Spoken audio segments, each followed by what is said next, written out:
பரலோக தரிசனத்தில் உமக்கொரு பங்கிருந்ததால் பாதாள வாசலுக்கு தப்புவிக்கப்பட்டீர்.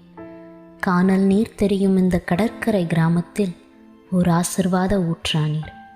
சுகமாக்கும் வரத்தால் முடவன் நடந்ததும் ஊமையன் பேசியதும் எந்த அளவிற்கு நடந்ததோ, உம் தீர்க்க தரிசன அபிஷேகத்தால் விசுவாச வாழ்க்கையில் சீர்பொருந்தினோர் அநேகர்.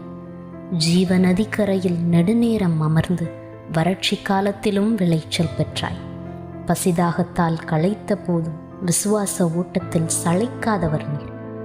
உங்கள் வறட்சி காலத்திலும் கிறிஸ்துவுக்குள் ஆழமாய் வேரூன்றியதால் ஊழியத்தில் 3 தலைமுறையாய் ஆசிர்வாதம் கண்டீர்கள்.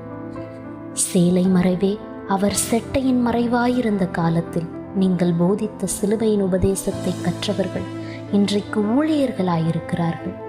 இந்த ஊழியம் கரையேறுமா என்று பார்த்த கண்களுக்கு முன்பதாய் கடல் தாண்டியும் உங்கள் வேர்களை பரப்பிவிட்டு இன்று மறுகரையில் தடம் பதித்து விட்டீர்.